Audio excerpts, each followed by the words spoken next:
A brutal terror attack an ocean away is having some very real repercussions right here in Northwest Indiana. And saying no to one big business could have economic repercussions for the city of Gary. Those stories and more coming up next on Lakeshore Report. The Indiana University Northwest School of Business and Economics is the only public institution in the region to hold AACSB International accreditation. The program provides undergraduate business education with a balanced curricula based in leadership, teamwork, and technology. IUN serves both traditional and non-traditional commuter students in a diverse urban environment. Learn more at iun.edu/business.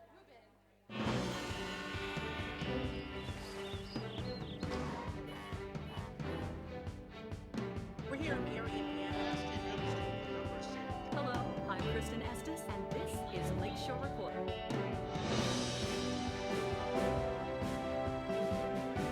This past week, the world was stunned by coordinated ISIS terror attacks throughout the city of Paris, which killed 129 and injured hundreds of others. In response, the French government has stepped up police and military efforts against ISIS, both domestically and abroad. President Barack Obama pledged U.S. support for France and harshly condemned the attacks, calling them an attack on all of humanity and the universal values we share. Here in the Hoosier State, Indiana University held a candlelight vigil to honor the victims of terror. On Wednesday, Indiana University Northwest Muslim Student Association invited the entire campus and the community to join in mourning and prayers for peace. Anyone who's a decent human being feels sorrow. And in times of sorrow, I feel like it's important to come together and unite, because the people who perpetrated the attacks, they want us to divide, they want us to hate each other, they want us to perpetuate fear. Any life lost is a life lost, and it shouldn't be taken for granted, whether that be in Paris, in Lebanon, or in Baghdad. And also, Islam, it does not promote violence, it promotes peace. And besides all the political backlash, besides all the religious argumentation, we are all one body and one community. And that's pretty much the message we were trying to portray. This week, Indiana Governor Mike Pence also ordered all state flags to half-staff in honor of the victims. The governor has also suspended the resettlement of Syrian refugees in Indiana, saying that his first priority is to ensure the safety of all Hoosiers. And in the wake of the Paris attacks, the Northern Indiana Commuter Transportation District is increasing security on its South Shore line trains. Though the U.S. Department of Homeland Security stated there is no credible threat to the United States at this time, NICD Chief of Police Robert Byrd said the South Shore line is increasing police presence and employee alert levels as a precaution. This heightened alert status includes asking for the public's help through the National Transit Watch Program. The Transit Watch Program is a national program designed to encourage the public to see something, say something.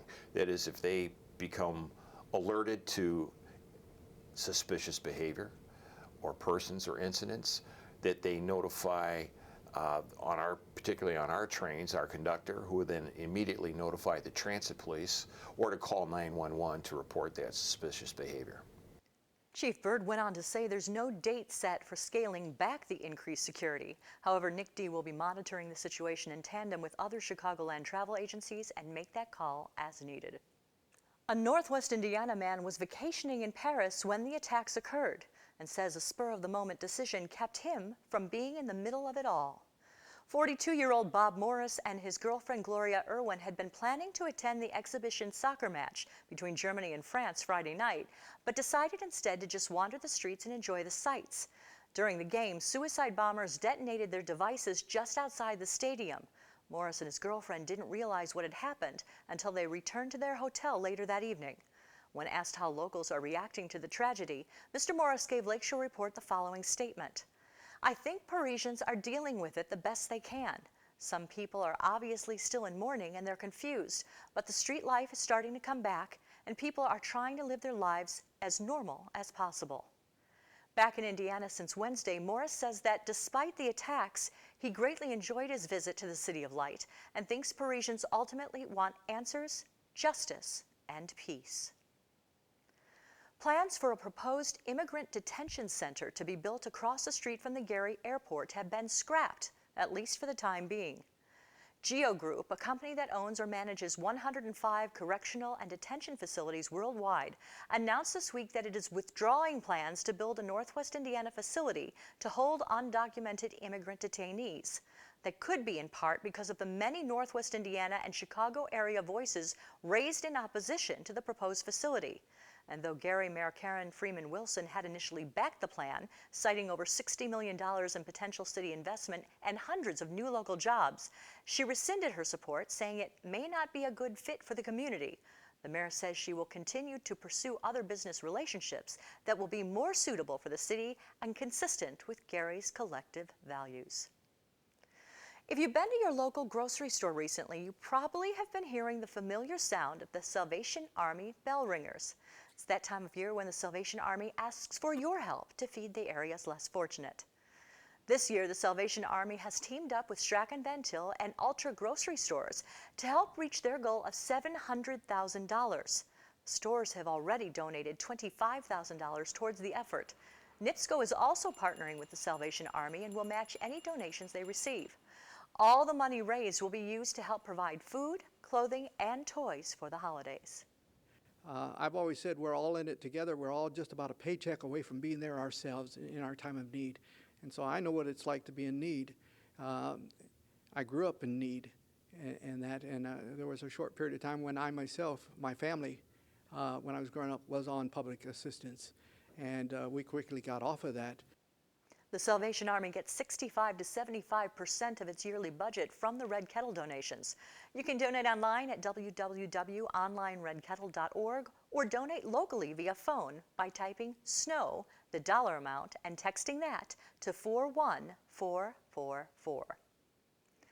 Chesterton High School can now boast about being one of the best high school marching bands in Indiana. They won the state title after months of preparation and hard work.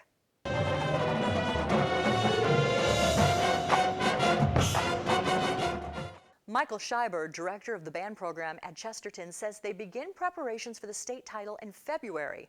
Then in August, it's band camp plus weekly practices, and that's all before the school year officially even starts. Mr. Scheiber credits the band's success to students' hard work. He also says that without help from the band staff and parent boosters, they could not have won the title. The band's routines are intricate and involve props, and the assistance of the staff and boosters can be the difference between winning and coming in second place. The boosters also help students travel to and from events. Organizers say it's not just about the music. The kids also learn a great deal about work ethic from participating in band. It's all about watching the team grow as a family as well as a team. And it takes a lot of dedication, but in the end it's so worth it when you walk away with what you've been working towards all year. It's just such an amazing feeling that all of that hard work paid off when we weren't 100% sure that it would completely pay off for us. You can see coverage of the Marching Band State Finals right here on Lakeshore Public Television on Friday the 27th at 3 p.m. and Saturday the 28th at 7 p.m. on Lakeshore Kids. Just ahead, our own Stephen Lattimore will take a spin with the South Shore Roller Derby, and Michael Puente gets some delicious insights from a local food blogger. It's all coming up next on Lakeshore Report.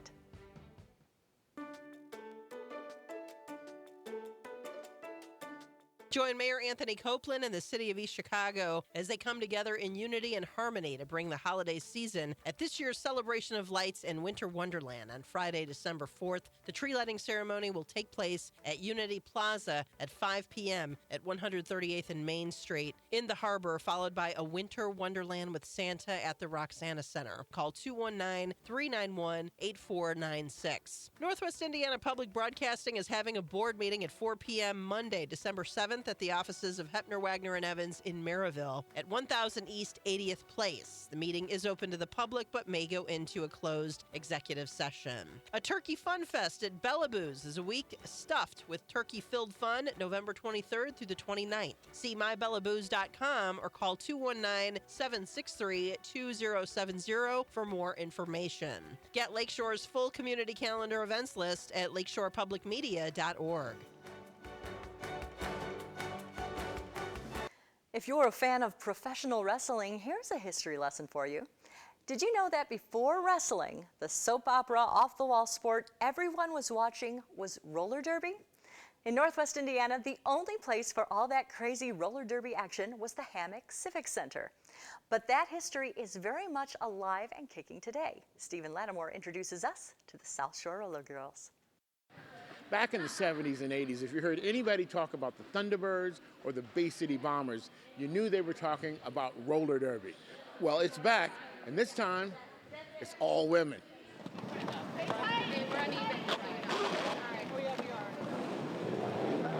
They sound like an L train, and they mix it up like a bunch of brawlers. They are the Lakeshore Roller Girls. This roller derby team offers something you won't get anywhere else: women fighting on wheels. We want to be well known out there, not like, you know, we're not WWF anymore. We're actually a sport. We're not throwing punches. We're not flipping anybody over the rails. We're actually playing a real sport, real athletics, real broken bones, real busted lips. You know, it's not like it used to be. So you guys want to see a good, clean sport and good, you know, sportsmanship, come see roller derby. If you remember the roller derby from the 70s and 80s, you're probably saying, hey, where's the bank track? Well, it's gone. It was too expensive to maintain, and organizers say this way is better. Evolved to better, bigger and better things. I mean, now you have to more control on the track because you can't go 90 mile an hour around the track and stay on it. Now you got to control yourself from getting through the turns because the bank's actually holding you guys on the track. South Shore Roller Girls is made up of steel mill workers and some hairdressers, to name a few. Each of them ready to take a punch and give one too. The feeling you get when you hit somebody out is just the best. Colorado Crusher uses the game to unwind and to keep in shape. I love the teamwork, the bonding, being able to be with a group of women that can support you and cheer you on and encourage you. I love the physical aspect. I've always been an athlete throughout my life, and this was just a new challenge. It was something that I had never done, never tried, never thought about, and it presented something, you know, a legitimate challenge that I had never considered. Lauren Radisson is a hairdresser during the day and a roller girl at night. It challenges me. I've never been a very sporty girl at all. I've never been in any type of sport or physical activity, and this is something totally new to me. One of my clients told me about it, and I went to a tryout, and the rest is history, and I've been here ever since. When I'm here, it's like you have an alter ego. And when I'm at work, you know, I'm very friendly. I'm very friendly here too, but you can let all your frustrations out. And I can't hit my clients, but I can hit my friends. But I like to screen people. And what that is out on a game, if there's the other team is lined up in front of me, I will come in on the outside or the inside, and I'll sweep all those girls away. And I'll either push them on the inside or I'll push them on the outside, so that helps our jammer get through. I guess that would maybe be my signature move. The coach, who is also a roller derby player, says he got hooked after his first time as a fan. My sister-in-law invited us to watch her play roller derby, and we were like, what's roller derby? And so we were watching the game, and my brother and I were sitting in the stands with the rest of our family, and we said to ourselves, hey, we could do this. And a couple of months later, he joined the team in Indianapolis, and a couple months after that, I joined the team in Chicago. Well, if it's as fun as they say, I figured I'd give it a try. On second thought, I'll leave it to the professionals. The event on November 21st is the first time they'll have roller derby back at the Hammond Civic Center since 1973. They'll be raising money for the Hammond Girl Scouts. They say, come on out, you won't regret it. We have, you know, halftime entertainment. We really liven it up. It's a good afternoon. It's better than sitting on the couch at home, and it's, you know, good, clean entertainment. Do it. Why not? What else do you have better to do? If you don't like it, you don't come back, but that's not going to happen. You'll fall in love with it. Roller derby is becoming so popular that they're considering making it part of the Olympics in 2024. Stephen Lattimore, Lakeshore Report. If you would like to see the Roller Girls, minus Stephen, in action, they will be at the Hammond Civic Center this Saturday. Doors open at 5:30. In just about a week, the holiday shopping season will officially begin. Shoppers from far and wide will descend on Northwest Indiana to find those deals for Black Friday and beyond. But all that shopping can make a person hungry. So where to eat? Lakeshore Report's Michael Puente sits down with a local food blogger to offer up some tasty suggestions.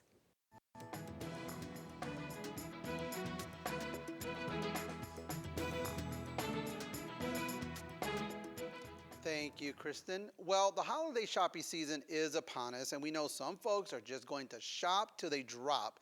But before you drop, you may want to drop into some great locally owned restaurants in some of Northwest Indiana's major retail areas like Schererville, Valpo, Michigan City, and of course, Hobart, Maryville. Joining me to offer a few suggestions is Jennifer Jackson Outlaw, writer of the Gourmet Goober blog. Hello, Jennifer. Hi, hello. Good. Okay, well, we thought we'd do this as a sort of a public service. We're not getting paid to offer these suggestions, so let's get started real quick. My first pick is in Maryville, Hobart area, is asparagus. It's right at US 30 and Broadway in Maryville, not too far from the mall, so I know a lot of people shop at the mall, but the asparagus, Thai food, you can't go wrong there. Have you been there? Yes, I have. It's actually one of my favorite places to go. All right, so what's your pick? My pick in the Hobart, Maryville area is actually the Saigon Noodle Company. Okay. It's a little restaurant, but it's actually one of Northwest Indiana's only Vietnamese themed restaurants in the area. So if you're a big fan of pho, the traditional Vietnamese soup, as well as banh mi sandwiches, you cannot go wrong. It's really delicious. Okay, now if you're in a mood for Italian food, I love Italian food. You don't have to, there's some of the chain restaurants in around the mall area, but you don't have to settle for that. Those are good. But one place I really love is Gamba Ristorante. Yes. It's right off of Broadway near 84th Drive, not too far from US 30. Great Italian food. Have you been there before? Actually, I have, and their Italian food is amazing, and they have great portions as well, so come with an appetite. All right. It's a little pricey, so come with a little bit of money. Don't spend it all at the mall. All right, so let's move out of the mall area. What suggestions do you have, say, in Valpo or somewhere else? Well, in Valparaiso, one of my favorite places to go is actually an unusual place. It's called the Industrial Revolution Grill. Mm-hmm. And it's Eatery and Grill, rather. But what they actually do, it's a themed restaurant. It's an American theme, so you have traditional pot roast sandwiches, hamburgers, but it's a fun family-oriented place. They have a lot of great art there that's built around the Industrial Revolution. In fact, for the kids, there's even a train that goes to the restaurant. Mm-hmm. But if you go, my favorite pick is their macaroni and cheese with pot roast. It is probably one of the best mac and cheese dishes I've had in the region. Okay, I'm going to keep you on the spot. We know Schererville's growing, a lot of retail over there. What do you got in Schererville for us? In Schererville, there's actually a little coffee shop called the Levante Cafe and Pastries. Wow, okay. It's relatively new. It's a Greek-themed restaurant, so you're going to have a lot of traditional Greek-style desserts like baklava. They have a great assortment of paninis available, as well as sweet and savory crepes that you can get, but my favorite thing there is their coffee selection, and when you're there, order the Freddo. It's a traditional Greek-style coffee that's excellent. Wow, so if you're out early though, especially on the Black Friday that's coming up, if you want breakfast, if you're up that early, Jelly Pancake House in Maryville, right off of Broadway, again near US 30, can't go wrong there. Unfortunately, we don't have too much time left. Jennifer, where can we find your blog? Well, you can actually find my blog at thegourmetgoober.com. All right, fantastic. Well, I want to thank Jennifer Jackson Outlaw for joining me here on this quick segment. That's all the time we have for. Have a great holiday season. We'll see you next time. I'm Michael Puente. Thank you for joining us here on Lakeshore Report. Twice a month, Lakeshore Report teams up with the Society of Innovators of Northwest Indiana and Ivy Tech Community College Initiative to showcase some of the most forward-thinking ideas the region has to offer. Today we're showcasing an innovation that helps keep farm animals fed well and consistently throughout the day. When feed gets stuck in the bins and not out to the animals, how do you fix it? With a bin whacker, a local idea that helps keep the feed flowing.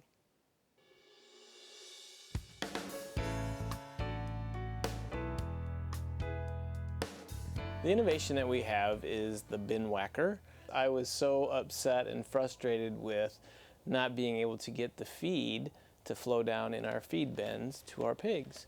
I would come home after being in the fields, the feeders would be empty, the augers would be running, but the feed bins would be full. And so you would end up sitting on a bucket with a rubber mallet, pounding on the side of the bin. Well, a lot of different applications it's important. The big thing is if you are in a mixing application where you need products coming in at a certain amount of time and it's supposed to feed in at a certain rate, if the feed is not flowing into the auger mechanism to get it into the mixer, then you're going to be throwing off your ration. In 1997, we kind of came up with the concept, and then I had some friends that were engineers, and they kind of tweaked and helped me kind of refine it. By 1998, we got a model out, and we got a patent, and we started marketing it, and it's kind of how it's gone from there.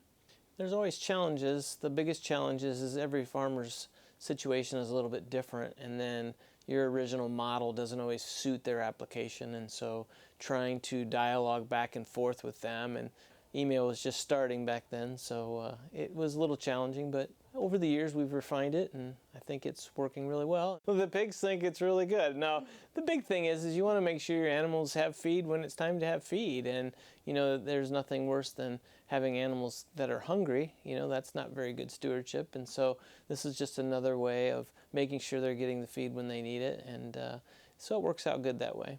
You know, I guess I encourage people that, you know, if they have an idea, they have a concept, or God puts something on their heart, don't be afraid to follow it. You know, life's pretty short, and take little baby steps and, you know, see what happens. It might be an opportunity for God to bless people with an idea that He gave you. For more on the Society of Innovators, you can visit www.nwisoi.org. Families across the nation will be sitting down with loved ones next week to celebrate Thanksgiving. Unfortunately, many of those who want to celebrate simply can't afford to. But the folks at the LifeBridge Christian Church in Valparaiso are making sure that those who can't afford a meal get one anyway, thanks to 500 turkeys. 500 turkeys started in 2009, and we've collected over 27,000 food items, and that was from people all over the community, businesses, organizations, churches, different groups, and we've raised over $23,000 to buy the turkeys and the rest of the food that we're going to be able to give them. And now we're going to feed 1,100 families this coming weekend. It started back in January for this year, and it involves having different fundraisers and getting people the knowledge of what we're doing so we can have them collect and be a part of the process. Oh yeah, there's so many people that want to volunteer. We don't have enough spaces for all the people that want to get involved. It's really pretty cool. They're going through different illnesses, different family members lost, and jobs lost a lot, and they really need help. So this is helping them not just for Thanksgiving, but it's helping them for beyond Thanksgiving, and it's showing them that they are loved. But I was a youth leader in a conference with the teens, and they gave us a Kingdom Worker card at the end of the week. That Kingdom Worker card had a mission on it, and each one of those cards was different. I opened my card and it said 500 turkeys, raise enough food and funds to feed 500 families for Thanksgiving. I didn't know how I was going to do it. I did. God provided the people, God provided the money, God provided the food, and we fed 500, and every year since then we've been able to feed more and more. If you would like to help this program, you can get in touch online by going to 500turkeys.com. And for more information on this or any of our stories, you can go to lakeshorepublicmedia.org. Thank you so much for joining us. We hope to see you next time on Lakeshore Report. The Indiana University Northwest School of Business and Economics is the only public institution in the region to hold AACSB International accreditation. The program provides undergraduate business education with a balanced curricula based in leadership, teamwork, and technology. IUN serves both traditional and non-traditional commuter students in a diverse urban environment. Learn more at iun.edu/business.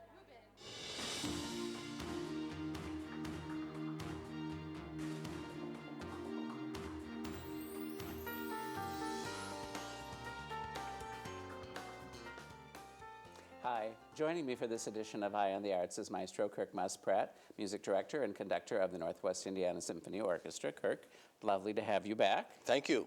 And it's time to promote the big, just like the Kmart specials of the world, we're promoting our big holiday tradition products. Tradition, yes. The Pops concert, the Holiday Pops, December the 10th. December the 10th this year. Yes. And what do you have up your sleeve, your conductorial sleeves? serious things like Oh Holy Night, fun things like Parade of the Wooden Soldiers, traditional things that people ask me for all the time, Hallelujah Chorus, Nutcracker, and of course the huge sing-along with 3,000 people singing with the chorus. But we have new things. We have Polar Express for the children. Oh, that's nice. Beautiful piece of music. And we have Christmas in Chicago, which the Chicago Symphony lent to me this year. Well, what is that? It's a Christmas in piece written Chicago? for the Chicago Symphony and for the Chicago Symphony Chorus that talks about shopping at Marshall's once upon a time. Marshall Fields. Yeah, Marshall Fields. Yes, it's right. Please, you're from Canada. It's called Marshall Fields. Right. It's sacred. And now it's Macy's, yes. But it's all about Chicago. But we changed the words, and they're not doing it this year. For the first time in 15 years, they're not singing it, so they lent it to me. And I changed the words a little bit, so some of it's Christmas in the region, a little bit. Oh, cute. Yes, things like that. That's Yeah. new. Oh, I like that. Yeah, it'll be Well, fun. What is that on the first half of the concert or the second half? I cannot remember at this I moment see. because I Okay. shouldn't fib. Santa's watching me. No, don't fib. Well, I'll get it out of you later. Okay.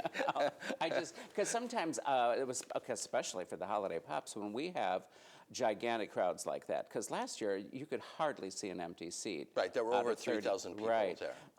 I get antsy and I just move around all over the place. I give up my seat and I That's just nice. go off and, you know, I'll go up in the balcony and listen for a while, or I'll be, so I miss things in transit. In transit. Yes. It's good exercise, though. Oh yeah, it's all over that theater. It's a lot of stairs.